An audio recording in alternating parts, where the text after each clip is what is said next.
Two Chairs No Waiting, episode number 232, Touch of the Pip. Two Chairs No Waiting is brought to you each week by the fine folks over at Weaver's Department Store. Drop by Weaver's and pick up the Mayberry board game, Mayberryopoly. They've got that over at Weaver's. They've got all kinds of wonderful books, a Barney Fife necktie, the complete season set of all 8 seasons of the Andy Griffith Show, plus more and more. So head over to weaversdepartmentstore.com. Two Chairs No Waiting is also brought to you by donations from listeners just like you. The executive producer of episode 232 is my wife, Jan Newsom. Thank you, Jan. Hello, everybody. I'm Alan Newsom, your host for Two Chairs No Waiting, and I am so glad to be back with you here in Mayberry this evening because last week I was unable to do the show because I had to take my son to trombone lessons, and on the way home from trombone lessons, we had an event.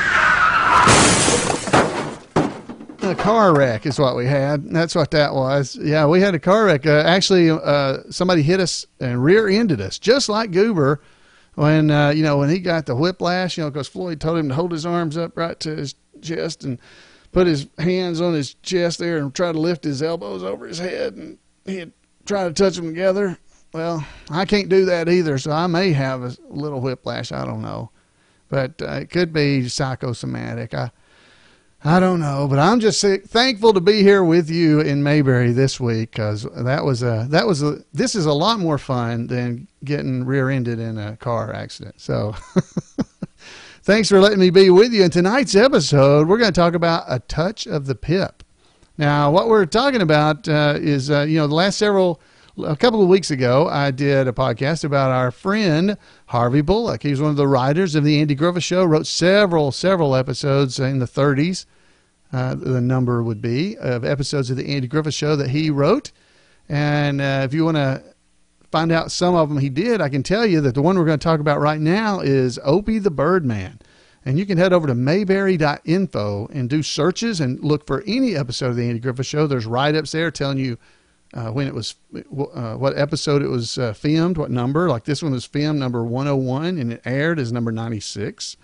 His original air date was September the 30th, 1963. And the director of this episode was Dick Crenna. Dick Crenna from The Real McCoys. You remember him? He's also Rambo's commanding officer in the movies Rambo. Anyway, Harvey had written to me with real paper and sent in an answer that he had gotten a question from the folks on the Who's Been Messing Up the Bulletin Board Digest. And this was back in 1999 when he sent it to me. He says, "Dear Alan, Teresa West is an obviously devoted tagster. Recently wrote you referring to a scene at the Taylor table in Opie the Birdman. Opie seems to have lost his appetite because he accidentally killed the mother songbird. Aunt B minimizes the concern by saying the boy probably has the pip. The question, what is the pip?" Now, do you guys remember that episode? Let's hear some of this scene. This is right after Andy had just gotten home and they were having dinner at the table, and Andy and Aunt B and Opie are sitting there, and Opie's just playing with his food. More sweet potatoes, Andy. Mm-hmm. Well, you've done it again, Aunt B. This meal ought to be at the county fair, wrapped up in about 4 miles of blue ribbon. Potatoes, though? You ain't hardly touched your plate. You sick? Wonder if it's a touch of the pip. Miss Edwards says there's a lot of it going around. No, I feel fine. Well, you sure are missing a treat. More rolls, Andy? Mm-hmm. So that scene continues on, and Opie ends up leaving the table once he finds out that he did indeed kill once they mentioned that he killed him. Anyway, what is the pip was the question. And Harvey wrote this in. He said, "I first heard the word from my wife, who grew up in Michigan, and claimed it was common usage there, and a very helpful catch-all description of any ailment from general malaise to awful vapors. If anyone caught a disease for which they knew no medical term, they referred to it as a pip. And everyone was satisfied that they had the situation nicely covered. It was also used to describe an ailing pet, like a dog or a cat or hamster, etc., but probably not a goldfish, he said. I was determined to one day write of a pip, but I wasn't sure the HMOs would cover it, and it also was in the lyrics of a country song, Life do get justice, don't it? So anyway, he had written in some more words and little handwritten notes here, and I've got several of these where Harvey had done that, so I thought you guys might enjoy that, hearing where Aunt B came up with... I wonder if it's a touch of the pip. A touch of the pip. So I thought you might enjoy that.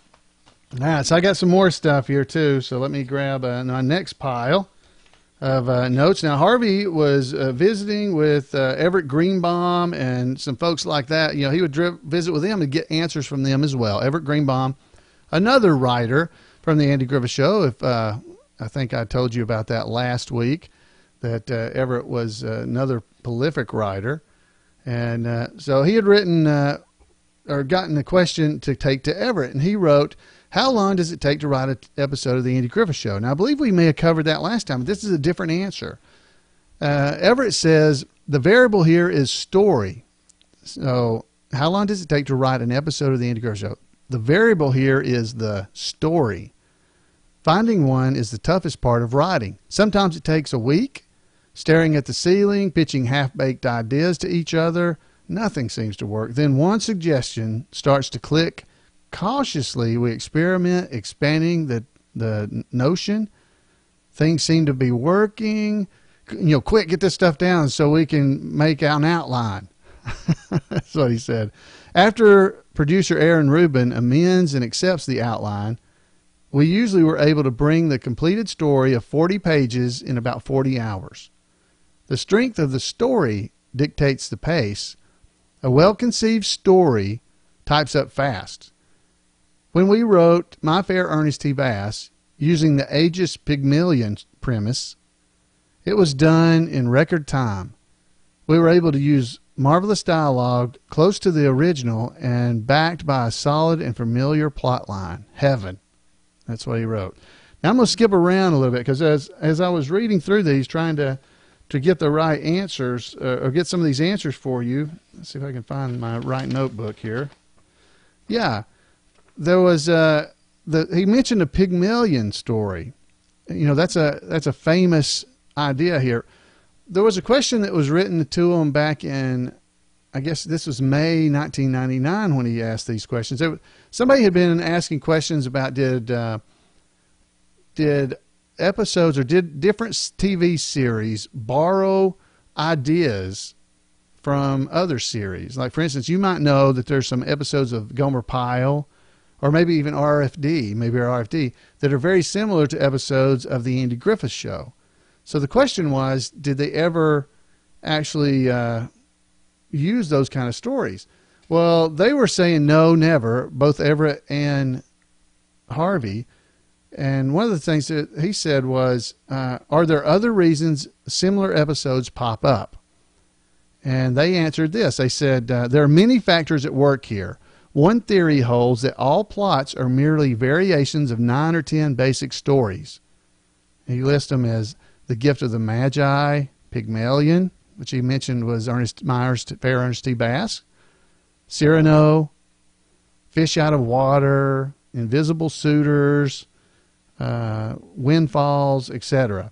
Thus, there are bound to be similarities between stories since all draw from a common source. It's a bit esoteric. I don't think it was the complete answer. It's impossible for every writer and every producer to know stories that are being filmed on other series, so they have no way of knowing that they are duplicating or being duplicated. Another thought, sometimes the very same story may occur by chance in two different writers. Strange as it seems, this happens more than you would think. Once I pitched a story idea to Aaron Rubin, who was then producing the new Andy Griffith Show. My story centered around an old brass cannon in the town square. Aaron stopped my pitch and stared at me and said, "Is this a joke, isn't it?" I was completely puzzled. What joke? Aaron went on to say that Jim Fritzell and Everett Greenbaum had just left his office pitching an identical story. That's what Harvey's written. So summing it up, no collusion between sitcoms, but similar stories do pop up. So I thought that was interesting. The Pygmalion reference made me remember this particular note. So basically what Harvey and Everett are saying, because I've noticed it over the years, that there are a lot of stories that are very similar on different shows, and you'll see them a lot. You know, the It's a Wonderful Life story. They do that on a whole bunch of different shows. I mean, and things like that happen a lot. Another thing he sent me here, just as a quick little bit, I've got a headline from the Los Angeles Times for May 17th, 1999. This is the Section G, which has got advice, humor, comics, and horoscopes and stuff. A thing in here that he cut out and sent to me says, Best Supermarket Tabloid Headline. And here's the headline. The #1 name for newborns in Nepal, Andy Griffith. So in Nepal, back in 1999, in May, the #1 name for newborns in Nepal was Andy Griffith. So I thought that was kind of cool. Harvey sent that to me as well. So there's a lot of, I have all kinds of things like this, and I thought you would enjoy hearing some of these ideas here. So let's go back to this one from May 1999. The question to the author, to the writers that Everett Greenbaum is writing answers to. He says, the question is, have the actors ever deviated from the script? His answer is, the Andy Griffith Show sometimes had a few last-minute changes, but they were minor. The performers had read the script so many times that they were in a rhythm with each other, so ad-libs were unnecessary. They stuck to the material.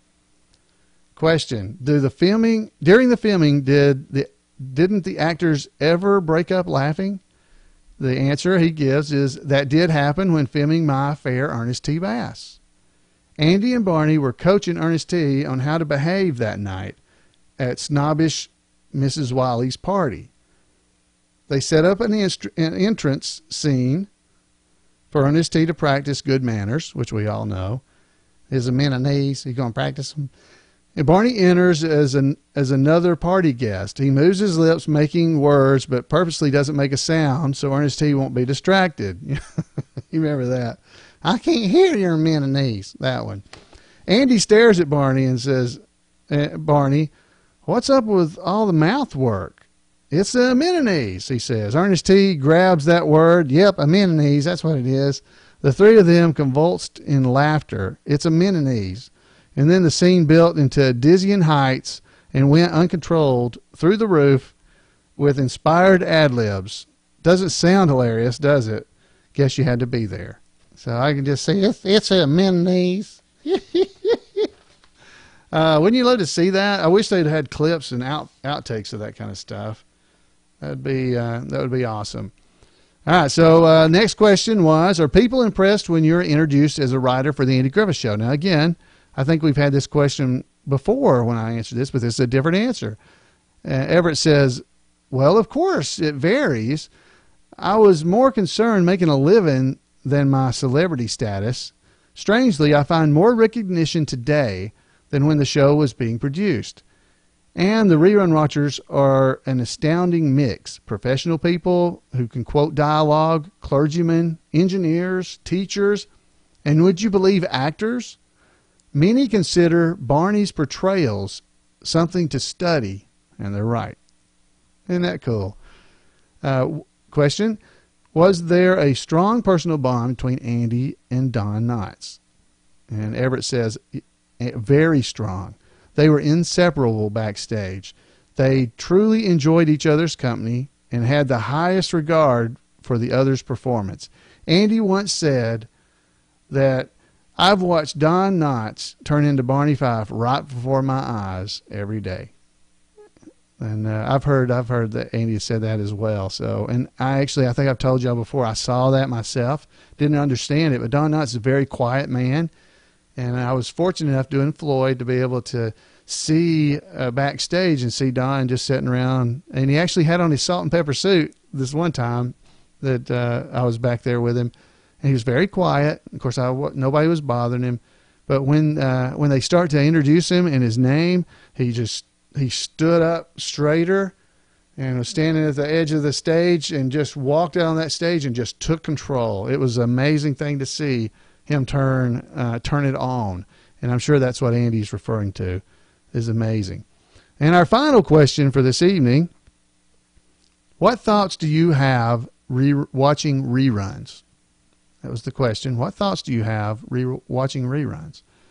Everett Greenbaum, the writer, he says, now that health matters keep me at home, because he was ill at the time, I see more episodes than ever before. It will come as no surprise that I marvel most at watching Barney Fife grow into a real person, just as Andy did. We could hear his voice as we wrote his lines. Isn't that neat? Can you imagine being a writer and you're writing the words that Andy and Don and Goober and Howard and Otis and Floyd deliver? Can you imagine that? Can you imagine as you're writing, you just have their voice in your mind and being able to see all that's going on right there with them? I just can't even really imagine that. But these great men, Harvey Bullock and Everett Greenbaum, both had that wonderful opportunity to write and then see actors like those actually perform the words that they had written. That had to be a great experience for them, and it certainly has been for us. I know that. So, well, folks, that's all I have for you this evening. I want to thank you for coming here in Mayberry, and I'd love to hear from you. If you'll give me a call, you can call me at 888-684-8415 and leave a comment. You can email me at floyd@imayberry.com, or you can head over to twochairsnowaiting.com and leave a message there. Hey, when you're at twochairsnowaiting.com looking at our show notes, check out the links. Sign up for our mailing list.